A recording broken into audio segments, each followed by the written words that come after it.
आप सभी को जय श्री श्याम। कैसे आप उम्मीद करते हैं सब अच्छे होंगे। प्रेमियों, आज की इस वीडियो में हम बात करेंगे कि पितरों को कैद कैसे किया जाता है और फिर पितरों का बंधन खुलवाने का उपाय क्या है। काफ़ी प्रेमियों का ये सवाल था कि हमारे पितर बंधन में हैं, हमारे पितर कैद में हैं।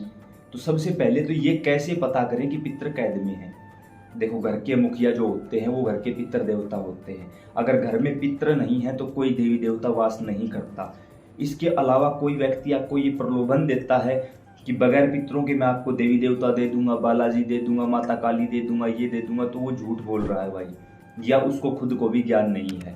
दोनों में से कोई भी काम हो सकता है। ऐसे में जब आपका कोई भी काम 95% बन जाए और 5% बिगड़ जाए, पितर दोष है। जब लगे कि घर के किसी व्यक्ति की खासकर रीढ़ की हड्डी में हद से ज्यादा दर्द है, रिपोर्ट नॉर्मल है, पितर दोष है। जब लगे कि घर की जो दीवारें हैं, खासकर दक्षिण दिशा की जो दीवारें, उनके अंदर दरार आनी शुरू हो गई है, पितर दोष है। जब लगे कि बिल्कुल नया घर बनाया था, जगह जगह दीवारों में दरार आनी शुरू हो गई है, पितर दोष है। लगे कि घर की दीवारों में या छतों पर पीपल के छोटे छोटे वृक्ष उग गए हैं, समझो पितर दोष लगकर बिगड़ चुका है। ये पितर दोष के लक्षण है भाई। अब रात को सौपन के माध्यम से आपको दिखाई देगा कि हो सकता है खुद आप या आपका कोई पूर्वज या आपका कोई जानने वाला फांसी से लटका हुआ दिखाई दे, एक स्थान पर दुबका हुआ बैठा दिखाई दे, या फिर रोता हुआ दिखाई दे, या फिर आप भगवान के सामने बैठो तो बार बार आंसू आने लगे पितरों का नाम लेते ही, या फिर आपको कोई हाथ पांव में बेल पड़ी हुई, जंजीर पड़ी हुई, रस्सा बंधा हुआ कुछ ऐसी चीज दिखाई दे, तो समझ जाना आपके पितरों का बंधन हो चुका है, आपके पितर कैद में है। पितरों की कैद दो प्रकार से होती है। सबसे पहली तो जब कोई बाहर का व्यक्ति कोई तांत्रिक क्रिया करता है। बाहर का व्यक्ति कौन? आपके ही घर का कोई व्यक्ति जिसको आपके पितरों का नाम पता है कि इसके पितर का नाम क्या है। अब बहुत सारे लोग तो ऐसे बोलते हैं पितर का नाम पता, हाँ मेरे दादा का नाम पता। आपको किसने बोल दिया कि आपके दादा आपके पितर हैं? ऐसा नहीं होता। 3 पीढ़ियों के पितर लागू होते हैं। पूरी सीरीज बनाई गई है पितरों के ऊपर, नीचे डिस्क्रिप्शन में लिंक डाल देंगे। अगर अपना व अपने परिवार का भला चाहते हो, अपने पितरों के बारे में पता करना चाहते हो, तो उस सीरीज को एक बार जरूर देख लेना, क्योंकि सारी बातें एक वीडियो में बैठकर नहीं बताई जा सकती। आप खुद समझदार हो इस चीज के लिए। जिन लाखों प्रेमियों ने उन वीडियो को देखा है, उनकी जिंदगी बदली है, आपकी भी बदलेगी। तो ऐसे में हमें हमारे घर के वास्तविक पितर का पता होना चाहिए। जब हमारे ही साथ बैठने वाला कोई व्यक्ति या हमारे ही परिवार का व्यक्ति, अब मान के चलो एक घर में 2 भाई हैं, एक तो पितरों की पूजा करता है, देवी देवताओं को मनाता है, उसका काम ठीक चला है। कोई दूसरा घर का ही व्यक्ति जिसका काम नहीं चल रहा, पता तो उसको भी है कि पितर कौन है, क्योंकि 2 सगे भाई हैं, तो जो एक का पितर होगा वही दूसरे का होगा। तो दूसरा व्यक्ति किसी मुझ जैसे पाखंडी के पास जाके उन चीजों को बंधवाने की कोशिश करता है। उसके लिए क्या चाहिएगा? उसके लिए सबसे पहले तो आपके पितरों को आपसे घर से निकालना पड़ेगा। कैसे निकाला जाएगा? जो तांत्रिक होगा वो उसको या तो सरसों अभिमंत्रित करके दे देगा, राई दे देगा, या कोई छोटा सा मांस का टुकड़ा दे देगा कि जा उसके घर में फेंक दे, या खून के छिट्टे अभिमंत्रित करके उसके घर में फेंक दिए जाएंगे। और वो देर सवेर कभी भी फेंक सकता है आपके घर में। आपको क्या पता इस चीज़ के बारे में? वो कौन है, कब है, कहाँ है, क्या करेगा, आपको तो कोई जानकारी नहीं, क्योंकि वो आपके पास बैठकर आपको ठगने की कोशिश कर रहा है। तो वो व्यक्ति घर आके कुछ ऐसी उल्टी सीधी क्रिया कर देगा। फिर धीरे धीरे इन चीजों का प्रभाव शुरू होगा। एक साथ शुरू नहीं होता कभी भी।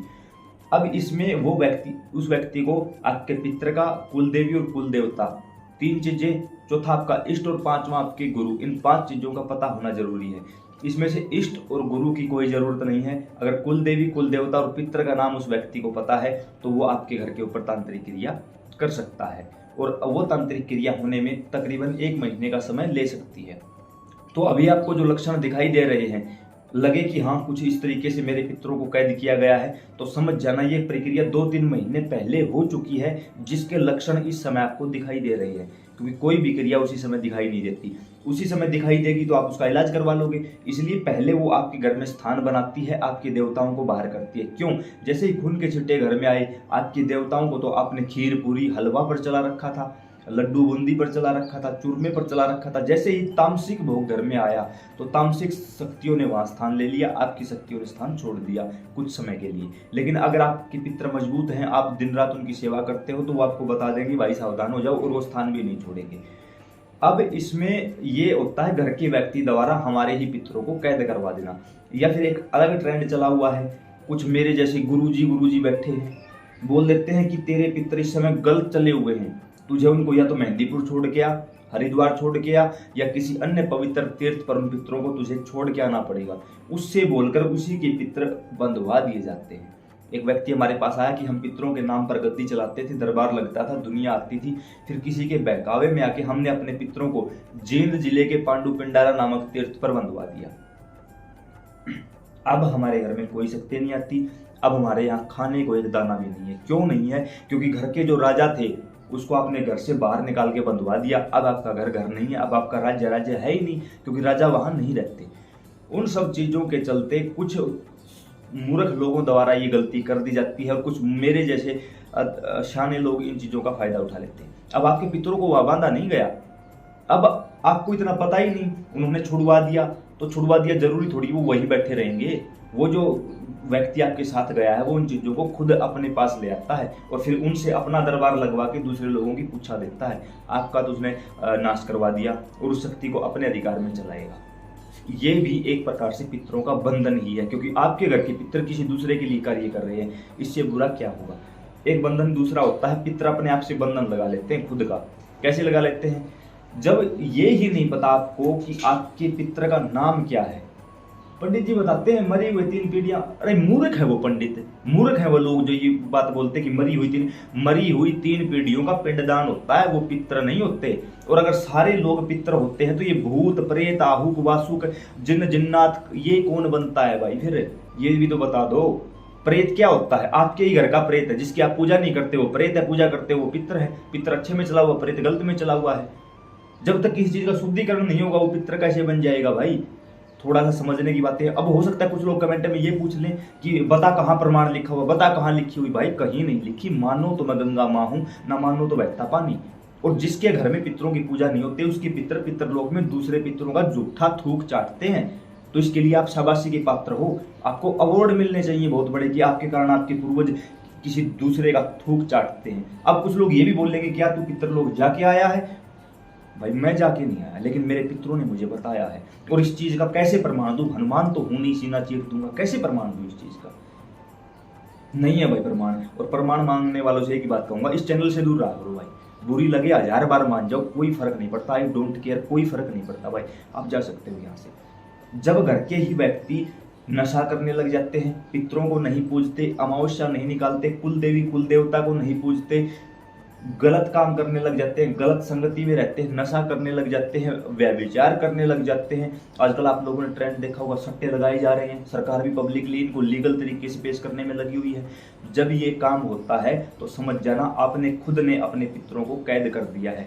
अब इनसे बचने का क्या उपाय है? सबसे पहली बात, जगह जगह चौकियों पर मत भटको। दूसरी बात, घर के कुल देवी कुल देवता और पितर का नाम किसी को मत बताओ। आपकी कुल देवी कौन है, आपकी कुल देवता कौन है, आपकी पितर कौन है, किसी को भी मत बताओ। घर के भी पूछें तो भी लगे कि ये व्यक्ति ठीक है तो उसको बता दे भाई ये अपना पितर है, ऐसे ऐसे पूजा करेगा, ठीक है। इसका मतलब ये भी नहीं है कि दूसरे को आपके पितर का पता है तो वो डायरेक्ट ही पितरों को बंधवा देगा, ऐसा बिल्कुल भी नहीं होता, नहीं होता। उसके लिए बहुत सारी प्रक्रिया होती है। उसके लिए आपके वस्त्रों की आवश्यकता पड़ेगी, आपके घर की शक्तियों की आवश्यकता पड़ेगी, फिर कोई तांत्रिक आपके घर में शक्तियां प्रवेश करवाएगा। लेकिन याद रखना, अगर आप कुछ भी नहीं करते लेकिन शाम के समय पूजा करते हो, घर पे दीपक जलाते हो, धूपबत्ती की सेवा करते हो, भगवान का जाप करते हो, हर रोज सिर्फ एक हनुमान चालीसा करते हो, अमावस्या को पितरों की भोग निकालते हो, एकादशी को सेवा करते हो, द्वादशी को करते हो, पूर्णिमा को करते हो, या जो भी आपके कुल देवी कुल देवता का दिन है उस दिन अगर महीने में एक दिन भी उनको भोग देते हो ना, भोग कुछ बड़ी चीज नहीं होती। मान के चलो आपकी कुल देवी कोई भी हो, मान के चलो दुर्गा माता है, दुर्गा अष्टमी आती, महीने में अष्टमी आती है ना,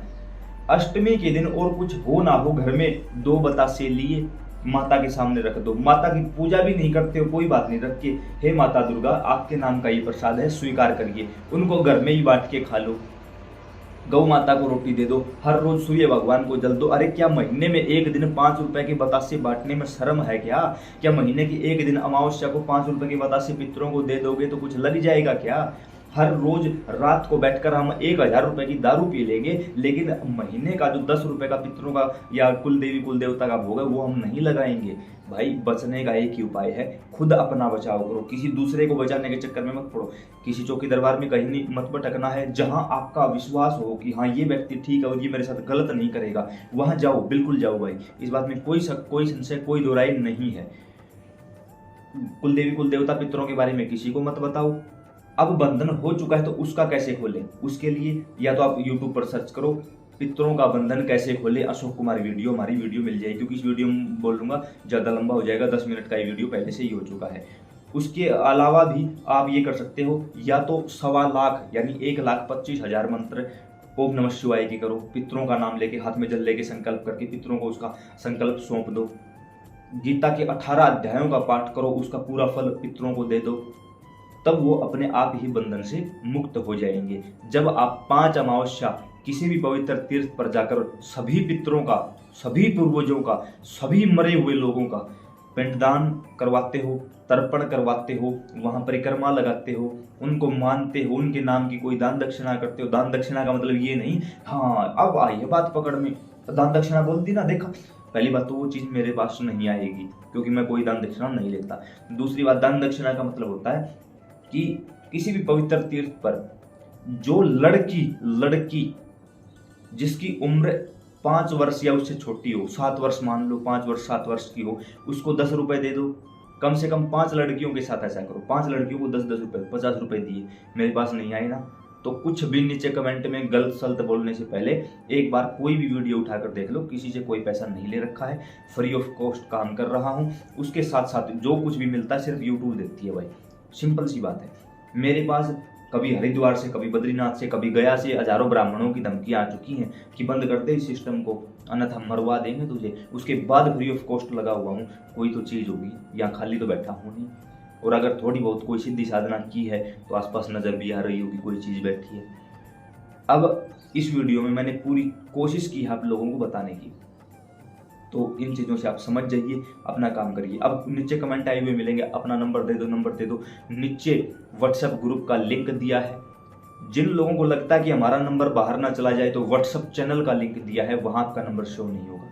दोनों लिंक दिए गए हैं, दोनों को ज्वाइन कर लो, समय समय पर अपडेट मिलती रहेगी। कुछ लोगों ने कहा आपसे मिलना, भाई मैं किसी से मिलता नहीं, मैं कोई चौकी दरबार नहीं लगाता, मैं कोई पूछा नहीं देता, सिर्फ यूट्यूब तक सीमित हूँ। यहाँ अगर आपकी परेशानियों का हल होता है तो कर लीजिए, नहीं होता है तो आप जा सकते हो। किसी भी वीडियो में मैंने ये नहीं बोल रखा चैनल को सब्सक्राइब करो। उसके बाद भी लाखों की संख्या में आप लोगों ने प्यार दिया, इसके लिए मैं सदैव आपका आभारी रहूँगा। जय श्री सीताराम।